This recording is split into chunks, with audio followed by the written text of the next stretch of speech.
تو یہ لوگ جو ہے نا، جو دیکھتے ہیں نا بھولے بھالے، جو کچھ نہیں جانتا، اس کے سامنے جائیں گے اور ایک بات کہیں گے، سنیے گا سمجھیے گا کہ دیکھو نا جی حضور بھی پیدا ہوئے، کہیں گے دیکھو ہم نبی کی طرح، معاذ اللہ ہم نبی کی طرح، سیدھے کہہ دیتے ہیں ہم نبی کی طرح.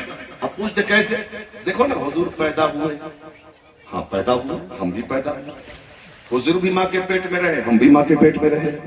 حضور کو بھی ماں نے جنم دیا، ہمیں بھی ماں نے جنم دیا، اس لیے ہم حضور کی طرح ہو گئے. سیدھے یہ دلیل دے کر اپنے آپ اپنی بات منوانے کی یہ ظالم کوشش کرتے ہیں. ہاں لیکن جب یہ کہا تو آئیے ہم اپنی باتوں سے جواب نہیں دیں گے، آئیے ہم ان سے پوچھتے ہیں جن کے پیٹ میں مصطفیٰ 9 مہینے رہے. سبحان اللہ سبحان اللہ. آئیے سیدہ آمنہ سے پوچھ لیں، اس لیے کہ سیدہ آمنہ سے بہتر کون بتائے گا، ہے نا؟ سیدہ آمنہ سے پوچھ لیں، اے نبی کی امی جان سیدہ آمنہ.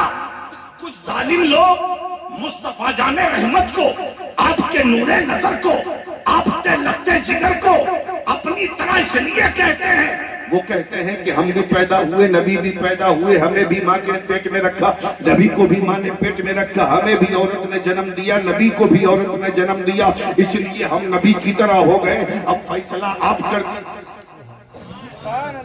تو سیدہ آمنہ کہتی ہے سن لو کہ ظالموں یہ تو صحیح ہے کہ تم بھی پیدا ہوئے، میرا بیٹا بھی پیدا ہوا، تم کو بھی تیری ماں نے پیدا کیا، میں نے بھی اپنے بیٹے کو جنم دیا، تیری ماں نے تجھے بھی 9 مہینے اپنے پیٹ میں رکھا، میں نے بھی اپنے لال کو 9 مہینے اپنے بدن میں رکھا. لیکن فرق سن، جب تو اپنی ماں کے پیٹ میں آیا، جب تو اپنی ماں کے پیٹ میں آیا تو تیری ماں کا حال یہ تھا کہ تیری ماں کو الٹیاں لگ گئی، تیری ماں کا جی بتلایا، تیری ماں کا دل گھبرایا، تیری ماں کو کھانا اچھا نہیں لگا، تیری ماں کو پانی اچھا نہیں لگا، تیری ماں کی پریشانیاں بڑھ گئی. تو تیری ماں نے کبھی مالدہ کے ڈاکٹر کی دوا کھایا، کبھی گاؤں کے حکیم کی دوا کھایا، کبھی کھٹے اچار کھائی، کبھی املی کھایا، تاکہ کھانا اچھا لگے، تاکہ الٹی نہ ہو، تاکہ متلی نہ ہوئے، تاکہ طبیعت خراب نہ ہو. حضرت سیدہ آمنہ کہتی ہے ظالم جب تو اپنی ماں کے پیٹ میں آیا تو تیری ماں کو الٹیاں لگ گئی، تیری ماں کا جی متلایا، تیری ماں کا دل گھبرایا، تو تیری ماں نے ڈاکٹر کی دوا کھایا، کبھی کھٹا اچار کھایا، کبھی املی کھایا. لیکن سن، جب میرا محمد میرے پیٹ میں آیا اور جتنے عرصہ میرا لال میرے پیٹ میں رہا، اس درمیان کھانا کھا کر مجھے ٹھیکار بھی آتی تھی، تو اس ٹھیکار سے مجھ کو عمر کی خود. نعرہ تکبیر، نعرہ رسالت، عظمت مصطفیٰ، شان مصطفیٰ، عظمت مصطفیٰ، جشن کلیمی، جشن کلیمی. نعرہ تکبیر، نعرہ رسالت. اس ٹھکار سے مجھ کو عنبر کی خوشبو آتی تھی. سبحان اللہ. حضرت سیدہ آمنہ کہتی ہیں اے نبی کے غلاموں، میں تمہیں بتا نہ دوں کہ تمہارا نبی جب پیدا ہوا تو کیسا تھا. زور سے بول دیں، سبحان اللہ. ذرا زور سے بولے، زور سے. تمہارا نبی جب پیدا ہوا تو کیسا تھا؟ اے سیدہ آمنہ بتا دیجئے جب میرے آقا دنیا میں تشریف لائے تو کیسے تھے. حضرت سیدہ آمنہ کہتی ہے لما وضعت ولدی محمد، اے نبی کے غلاموں میں نے جب اپنے بیٹے محمد کو جنم دیا، وضعتہ مکہولا مدہونا مطیبا مسرورا مختونا ساجدا للہ ورافعا یدیہ الی السماء. اے لوگوں جب میں نے اپنے بیٹے محمد کو جنم دیا، جنم دینے کے بعد میں نے آنکھیں دیکھی تو سرمے لگے ہوئے تھے، میں نے بال دیکھا تو تیل لگے ہوئے تھے، میں نے جسم دیکھا تو عطر ملے ہوئے تھے، نبی ختنہ شدہ پیدا ہوئے تھے، میں نے ہونٹ دیکھا تو مسکرا رہے تھے، میں نے سر دیکھا تو سر سجدے میں گر رہا تھا، اور میں نے ہاتھ دیکھا تو دونوں ہاتھ آسمان کی طرف اٹھ کر امت کی بخشش کی دعائیں. سبحان اللہ سبحان اللہ. اللہ اللہ اللہ سمجھ میں آ رہا ہے؟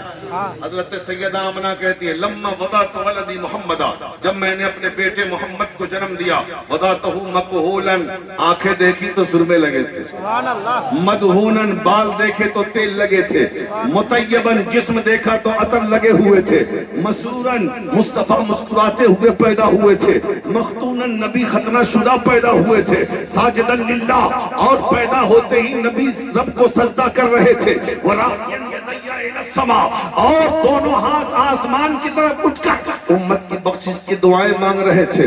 دنیا میں کوئی ایسا بچہ ہے جو ایسے پیدا ہوا ہو، ایسے پیدا ہوا ہو؟ سیدہ آمنہ کہتی ہے ظالم، جب تو پیدا ہوا تھا تو خون نکلا تھا، مصطفیٰ پیدا ہوئے تھے تو نور نکلا۔ کہیں خون والا نور والے کے برابر ہو سکتا ہے؟ ہاں ہاں جی جی، نور والے کے برابر ہو سکتا ہے؟ اسی لیے تو ہم سنی کہتے ہیں نا کہ اب میری نگاہوں میں سبحان اللہ سبحان اللہ، جچتا نہیں کوئی، اب میری نگاہوں میں جچتا نہیں کوئی، جیسے میرے سرکار ہے ایسا نہیں کوئی،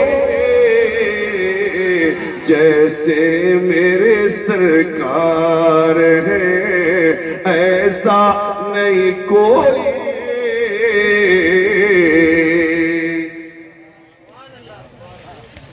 بات سمجھ میں آئی؟ میں تو سمجھتا تھا یار بنگالی لوگ اردو ذرا کم سمجھتے ہیں، لیکن بہت اچھی اردو سمجھ رہے ہیں۔ یہ سب فیضان ہے سرکار مسعود ملت کا۔ سبحان اللہ سبحان اللہ، کیوں نہ سمجھو یار، آقا کا ذکر ہو رہا ہے، سبحان اللہ مدینے والے سرکار کا ذکر ہو رہا ہے۔ سبحان اللہ، تو کہہ رہا تھا میں کہ حضور پیدا ہوا، حضور پیدا ہوا۔ اب ذرا اور پیچھے چلو، زمین کی دعا قبول ہو گئی، حضور کی عمر پاک 25 سال، حضور نے حضرت خدیجہ سے نکاح فرمایا۔ بیوہ کنوں نے آواز دیا تھا ظالم دیکھ تو تھا کہ تو نے بیوہ کے جسم میں آگ لگا کر دریا کے پانی میں ملا دیا تھا، دیکھ مصطفیٰ بیوہ سے نکاح کر کے بیوہ کا مقام بتا رہا ہے۔ سبحان اللہ، اور پھر حضرت خدیجہ الکبریٰ کے بطن پاک سے خاتون جنت پیدا ہوئی، سبحان اللہ، جس چمن کے حضرت پھول ہیں، سبحان اللہ، خاتون جنت پیدا ہوئی۔ نبی نے فرمایا فاطمہ تو بزت منی، فاطمہ میرا ٹکڑا ہے، فاطمہ میرے دل کا ٹکڑا، فاطمہ میرے جگر کا ٹکڑا ہے، میں قرآن ہوں، فاطمہ میری تفسیر ہے، میں نور ہوں، فاطمہ میری تقریر ہے۔ سبحان اللہ سبحان اللہ، اور میرے آقا نے فرمایا اے مکہ والو، اللہ جس کے گھر میں بیٹی دیتا ہے اللہ اس کے گھر میں رحمتوں کا نزول ہوتا ہے۔ بیٹیوں کو زحمت مت سمجھو، رحمتوں کا نزول ہوتا ہے۔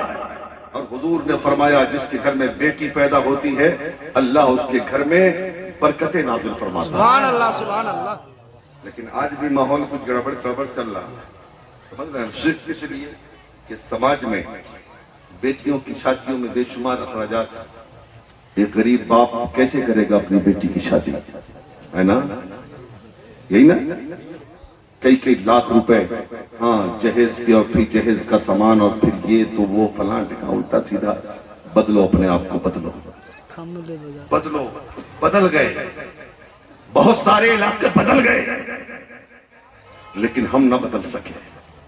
بدلو اپنے آپ کو، جب بدلو گے نا تو غریب کی بیٹیاں باپ کی دہلیز پر بوڑھی نہیں ہوں گی، پر ان کا بھی نکاح ہوگا۔ سمجھ رہے ہیں؟ ذرا زور سے بول دو سبحان اللہ، اور محبت سے بولو، محبت سے۔ سبحان اللہ، تو میں عرض یہ کر رہا تھا کہ حضور تشریف فرما ہے، حضور تشریف فرما ہے، ذرا بیٹیوں کے بارے میں سن لو ذرا، تاکہ دل میں اطمینان ہو جائے تمہارے۔ حضور تشریف فرما ہے، آقا فرماتے ہیں اے میرے صحابہ، اللہ نے جس کو 3 بیٹی دیا، اس 3 بیٹی کی صحیح تعلیم و تربیت ماں باپ نے کی، اور اس کے بعد جب بڑی ہو جائے تو اس کی شادی کر کے عزت کے ساتھ اس کو اس کے سسرال پہنچا دیا۔ اللہ تعالیٰ ان تینوں ماں باپ، ان 3 بیٹی کے ماں باپ کو بلا حساب و کتاب جنت میں داخل فرمائے گا۔ ایک صحابی اور کھڑے ہو گئے، یا رسول اللہ 3 بیٹی والے تو جنت میں جائیں گے، 2 بیٹی والوں کا حال کیا ہوگا؟ آقا فرماتے ہیں گھبرا مت، جس کو اللہ نے 2 بیٹی دیا، 2 بیٹی کی صحیح تعلیم و تربیت ماں باپ نے کی، بڑی ہو گئی تو عزت کے ساتھ نکاح کر کے ان بیٹیوں کو صحیح سلامتی کے ساتھ اس کے سسرال پہنچا دیا۔ اللہ تعالیٰ ان بیٹیوں کے ماں باپ کو بھی بلا حساب و کتاب جنت میں داخل فرمائے۔ سبحان اللہ سبحان اللہ۔ ظاہر بات ہے صحابہ میں اور بھی لوگ تھے، اس میں ایک اور صحابی کھڑے ہوئے، آقا 3 بیٹی والے جنت میں، 2 بیٹی والے جنت میں، آقا جس کو اللہ نے 1 بیٹی دیا اس کا حال کیا ہوگا؟ اللہ اللہ، آقا فرماتے ہیں لا تقنطوا من رحمت اللہ، اللہ کی رحمت سے نا امید مت ہو جا، گھبرا مت۔ آقا فرماتے ہیں سن، جس کو اللہ نے 1 بیٹی دیا، اس 1 بیٹی کی صحیح تعلیم و تربیت ماں باپ نے کی، اور جب جوان ہو گئی تو شادی کر کے عزت کے ساتھ سسرال پہنچا دیا۔ اللہ تعالیٰ اس 1 بیٹی کے والدین کو بھی بلا حساب و کتاب جنت میں۔ اب تو بیٹی والے تو بڑا خوش ہو گئے کہ یار مفت میں جنت مل رہی ہے، جس کے پاس بیٹی نہ تھی وہ تھا پریشان۔ ایک صحابی کھڑے ہو گئے، آقا 3 بیٹی والے جنت میں، 2 بیٹی والے جنت میں، 1 بیٹی والے جنت میں، آقا یہ تو بتا دیجئے جس کو اللہ نے بیٹی دیا نہیں کیا وہ جنت میں نہیں جائے گا؟ حضور فرماتے ہیں گھبرا مت۔ سبحان اللہ سبحان اللہ۔ آج مصطفیٰ کی رحمت جوش ہے۔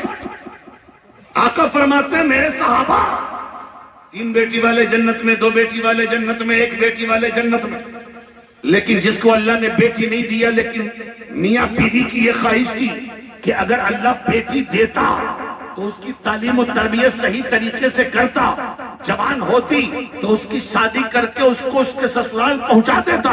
اگر کسی شوہر بیوی کی یہ نیت تھی تو اللہ تعالیٰ اس کی نیت کی برکت کی وجہ سے اسے بھی بلا حساب و کتاب جنت میں داخل کرتا۔ سبحان اللہ سبحان اللہ سبحان اللہ۔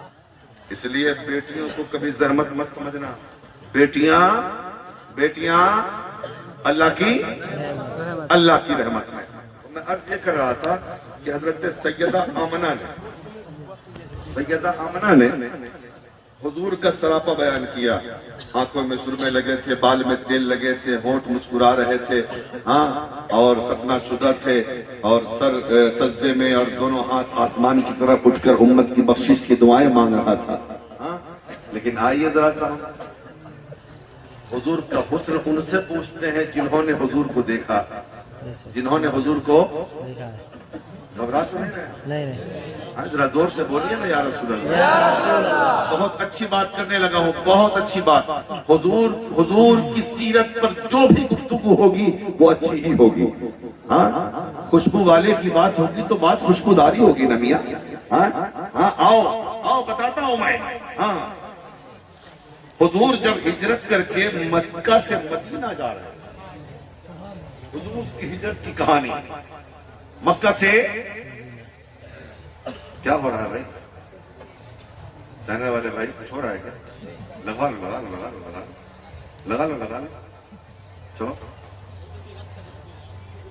چلو سنو مکہ سے مدینہ جا رہے ہیں، ساتھ میں حضرت ابوبکر صدیق ہیں، ساتھ میں غلام ہیں، چلتے چلتے کھانا پانی سب ختم ہو گیا، سب ختم۔ اب دور دور تک آبادیاں نہیں، دور تک پانی کا نشان نہیں، دور دور تک مکان نہیں۔ سفر کرتے کرتے حضور ایک جگہ پہنچے، دیکھا دور سے کہ ایک جھوپڑی۔ حضور نے فرمایا ابوبکر اس جھوپڑی میں چلے جاؤ، دروازے پہ دستک دو، اور جھوپڑی کا جب مالک ملے تو کہو کہ اس کے پاس اگر گھر میں کھانے کے لیے کھانا ہے تو پیش کرے، ہم اس کی اجرت دیں گے، اس کے بدلے اسے ہم رقم دیں گے۔ حضرت ابوبکر صدیق تشریف لے گئے، دروازے پر دستک دیا، اندر سے ایک خاتون کی آواز آئی۔ حضرت ابوبکر صدیق نے پوچھا، خاتون یہ بتاؤ کہ تمہارا شوہر کہاں ہے؟ کہا شوہر میرا بکری چرانے جنگل میں گیا ہے۔ کام کیا ہے بولو مسافر؟ حضرت ابوبکر صدیق فرماتے ہیں کام یہ ہے کہ ہم 3 لوگ ہیں، مسافر ہیں، کھانے کے سامان ختم ہو گئے، اگر تمہارے گھر میں کھانے کی کوئی چیز ہو تو تم پیش کرو، اس کے بدلے ہم تمہیں اجرت دینے کے تیار ہیں۔ تو وہ عورت کہتی ہے سنو، ہم لوگ مسافروں سے اجرت نہیں لیتے مہمان نوازی کی، ہم تو عرب والے ہیں اور عرب کی مہمان نوازی بہت مشہور ہے، لیکن صحیح یہ ہے کہ ابھی میرے گھر میں سوکھی روٹی بھی نہیں ہے جس کی وجہ سے میں تمہاری مہمان نوازی کر سکوں، اس لیے معاف کر دو، میں تم سے معذرت چاہتی ہوں۔ حضور کی نظر اسی کے گھر کے کونے میں ایک بکری پہ پڑ گئی جو لاغر تھی، کمزور تھی، جس کا دودھ سوکھا ہوا تھا۔ جب اس عورت نے آواز دیا ہمارے پاس کچھ نہیں، تو حضور نے فرمایا ابو بکر ذرا اس عورت سے پوچھو تو صحیح کہ وہ عورت اگر اجازت دے تو یہ جو بکری کھڑی ہے اس کے کونے میں، اس بکری کا ہم دودھ دونا چاہتے ہیں۔ حضرت ابوبکر صدیق کہتے ہیں اے خاتون، اگر تم اجازت دو تو ہم اس بکری کا دودھ نہ دولیں جو تمہارے گھر کے بغل میں، گھر کے کونے میں کھڑی ہوئی ہے۔ وہ عورت مسکرا کے کہتی ہے اے مسافر، اگر یہ بکری دودھ دینے والی ہوتی تو چراگاہ سے دور کیوں ہوتی؟ ارے اس کے دودھ سوکھے ہوئے تو ایک زمانہ ہو گئے، اور حال یہ ہے اتنی کمزور ہو گئی ہے، اتنی کمزور ہو گئی ہے کہ یہ چراگاہ تک جا نہیں سکتی، اس لیے یہ کھڑی ہے، اپنے ریوڑ سے الگ ہو گئی ہے۔ حضرت ابوبکر صدیق کہتے ہیں تم اجازت دینا چاہتی ہو کہ نہیں دینا چاہتی ہو؟ وہ دودھ دے گی کہ نہیں دے گی وہ ہم سمجھ لیں گے۔ اسے کیا پتا تھا پوچھنے والا کون ہے، اسے کیا پتا تھا سوال کرنے والا کون ہے۔ ابو بکر نے جب یہ کہا تو وہ عورت کہتی ہے ٹھیک ہے، اگر تم یہ چاہ رہے ہو، اگر یہ چاہ رہے ہو کہ بکری کا دودھ دھولے تو میری طرف سے اجازت ہے۔ ذرا زور سے بولیں، میری طرف سے اجازت ہے۔ تاریخ اٹھاؤ، تاریخ اٹھا کے پڑھو تو معلوم پڑے گا کہ حضرت ابوبکر صدیق اس بکری کو کھول کر حضور کے پاس لائے، حضور کے پاس لائے، اور جب حضور کے پاس لائے نا تو حضور نے اپنا دست شفقت، اپنا دست رحمت، دست نور، دست برکت اس بکری کے پشت پہ ڈال، ذرا زور سے سبحان اللہ۔ جب بکری کی پشت پر مصطفیٰ کا دست اقدس پڑا ہے، جو بکری کا دودھ سوکھا ہوا تھا اس بکری کا تھن دودھ سے بھر گیا۔ آقا فرماتے ہیں ابو بکر دودھ نکالو، اللہ اللہ، اب دودھ نکلنا شروع ہوا، اس عورت کے گھر کے سارے برتن بھر گئے۔ آقا فرماتے خاتون تم بھی پیو، اس کا بیٹا تھا کہا اس کو بھی پلاؤ، ہماری مہمان نوازی کا بھی انتظام ہو گیا۔ حضور نے بھی نوش فرمایا، ابو بکر نے بھی نوش فرمایا، غلام نے بھی نوش فرمایا، اس عورت نے بھی نوش کیا، اس کے بیٹے نے بھی نوش کیا، اور اس عورت کے گھر کا سارا برتن بکری کے دودھ سے بھر گیا، پھر بھی دودھ تھن میں ویسے ہی باقی رہا۔ سبحان اللہ۔ حضور آئے، سب معاملہ ہو گیا اور حضور تشریف لے گئے۔ اس عورت کو معلوم نہیں تھا کہ تھا کون، آیا کہاں سے گیا کہاں۔ شام کو جب اس کا شوہر آیا نا، بات سمجھیے گا، جب شوہر اس کا آیا، شوہر جب اس کا آیا تو دیکھا راستے مہک رہے ہیں، گلیوں میں خوشبو بکھری پڑی ہے، کٹیا بے چمک ہے، آتے ہی پوچھتا ہے اے ام سعد یہ بتا کوئی آیا تھا کیا؟ سبحان اللہ، سبحان اللہ۔ کوئی آیا تھا کیا؟ کا مطلب کا نہیں، تمہیں کیسے پتا کہ کوئی آیا تھا؟ کا خوشبو بتا رہی ہے کسی خوشبو والے کا گزر ہوا ہے۔ سبحان اللہ، سبحان اللہ۔ یہ میری کٹیا کا چمکنا یہ بتا رہا ہے کوئی نور والا میری جھوپڑی سے ہو کے گیا ہے، بتا وہ کون آیا تھا۔ تو اس عورت نے حضور کا نام نہیں پوچھا تھا، تو اس کو بتانا تھا شوہر کے جواب میں، اس نے اپنے سے حضور کا نام رکھ دیا مبارک۔ ذرا زور سے بول دیں، ہاں ہاں مبارک آیا تھا۔ جب دیکھا کہ خوشبو پھیل رہی ہے، چمک رہا ہے، کٹیا چمک رہی ہے، خوشبو بکھری پڑی ہے، حالات الگ ہیں، اللہ کی رحمتیں نازل ہو رہی ہیں، تو ابو سعد نے کہا کھانا بعد میں کھائیں گے، چٹائی بچھا، پہلے مبارک کی باتیں سنا۔ لب بتا وہ تھا کیسا، اس کی آنکھیں کیسی تھی، اس کے ہونٹ کیسے تھے، اس کے لب کیسے تھے، اس کی زلفیں کیسی تھی، اس کا دست اقدس کیسا تھا، اس کا پائے مقدس کیسا تھا. اس نے ایک لمبی بحث کی ہے حضور کے سراپے پر، جب کبھی وقت ملا تو سناؤں گا. لیکن ایک جملہ جو اس نے کہا تھا عورت نے، وہ سن لیجیے. وہ کہتی ہے ابھى الناس اجملهم من قریب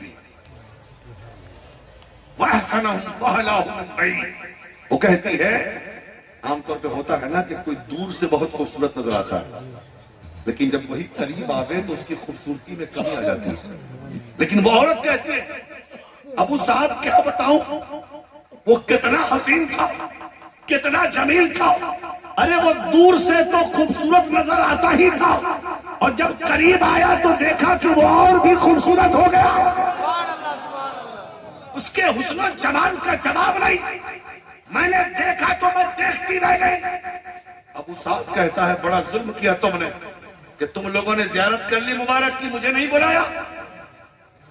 کہا سنو اب کبھی مبارک آئے تو مجھے ضرور بلانا، اور سنو میں بکریاں لے کر دور نہ جاؤں گا، اب میں قریب بکریاں چراؤں گا. جب مبارک آئے تو مجھے بلا لینا، میں مبارک کو زیارت کروں گا. اب روز ابو سعد اس فکر میں دور بکری لے کے نہیں جاتا کہ آج مبارک آئے گا، کل مبارک آئے گا، پرسوں مبارک آئے گا. روز مصطفیٰ کا انتظار. اب شام کو جب آتا نا مبارک وہ ابو سعد، تو شوہر بیوی جاتی کھانا دینے، بیوی جاتی کھانا دینے، بیوی جاتی کہ منہ ہاتھ دھو لو ہم کھانا لگا دیں. تو وہ کہتا ام سعد چٹائی بچھاؤ، کھانا بعد میں کھائیں گے، پہلے مبارک کی باتیں سنا. زور سے گویا کہ اگر سنی الفاظ میں کہہ لیا جائے تو روز ام سعد کے گھر میں مصطفیٰ کی میلاد پڑھی جا رہی. سمجھ رہے ہیں؟ اب تو وہ وقت آگے بڑھتا رہا. ایک دن اس خاتون کو کچھ سودا لینے، کچھ سامان لینے کے لیے بغل کی مارکیٹ میں جانا ہوا. وہاں چلی گئی، وہ سامان ملا نہیں، سودا ملا نہیں، تو وہ مدینے کے بازار میں چلی گئی. زور سے بولے مدینے کے بازار میں چلی گئی. ابھی سامان دیکھ ہی رہی تھی کہ بغل سے حضرت ابوبکر صدیق کا گزر ہو گیا. تو چھوٹا سا بچہ تھا نا اس عورت کا، اس کی نظر حضرت ابوبکر صدیق پہ پڑ گئی. جب پڑی نا تو اس بچے نے کیا کہا، ذرا غور سے سننا. وہ بچہ کہتا ہے یا امہ ھذا رجل الذی کان مع المبارک. امی جان یہ وہی مرد ہے نا جو اس دن مبارک کے ساتھ، زور سے بولے زور سے، جو مبارک کے ساتھ تھا. جب عورت نے دیکھا ہاں یہی تو ہے، چل کے پوچھتے ہیں مبارک کا پتہ، مبارک ہے کہاں. اب دونوں دوڑتے ہوئے گئے ابوبکر صدیق کے پاس، آگے سے راستہ گھیر لیا. عورت نے پوچھا یہ بتاؤ مبارک. اب چونکہ مبارک تو نام اس نے خود رکھا تھا نا، حضرت ابوبکر صدیق کو بھی نہیں پتا تھا کہ مبارک کس کو کہہ رہے ہیں. کہا کون مبارک؟ ارے وہی جس نے بکری کی پشت پہ ہاتھ رکھا تھا تو تھن میں دودھ اتر آیا تھا. سبحان اللہ. وہ سمجھ گئے کہ یہ حضور کی باتیں کر رہے ہیں. کہا چلو تمہیں مبارک سے ملاتا ہوں. زور سے بولے چلو تمہیں مبارک سے ملاتا ہوں. اللہ اللہ. حضور مسجد نبوی میں صحابہ کو دین سکھا رہے تھے، اسلام سکھا رہے تھے، لوگوں کو قرآن پڑھا رہے تھے. مصطفیٰ جان رحمت کے پاس جب یہ دونوں گئے نا تو دروازے پہ جب گئے تو بچے نے کہا امی جان دیکھو نا مبارک بیٹھا ہوگا. جا کے قدموں میں جا کے بیٹھ گئے، اسلام قبول کیا، حضور نے انعام دیا، بہت سارے تحفے دیے سرکار نے. اور پھر جب وہ لوگ شام کو اپنے گھر آئے، جب گھر آئے نا اب پھر شوہر جب بکری لینے آیا، لے کے آیا تو پھر کہا کہ آج پھر کٹیا چمک رہی ہے، آج پھر خوشبو پھیل رہی ہے. کہا پھر تم نے ہم پہ ظلم کیا ہے. کہا کیسا ظلم کہ آج پھر مبارک آیا تھا لیکن تم لوگوں نے بتایا نہیں. تو عورت کہتی ہے نہیں ہم مبارک تو نہیں آیا تھا لیکن ہم مبارک سے مل کے آئے، ہم مبارک کو دیکھ کے آئے ہیں. شوہر کہتا ہے کون ہے مبارک؟ بنگال والوں جملہ نوٹ کرنا. وہ عورت کہتی ہے ارے وہی جسے زمانہ محبت کہتا ہے ہم اسے مبارک. نعرہ تکبیر.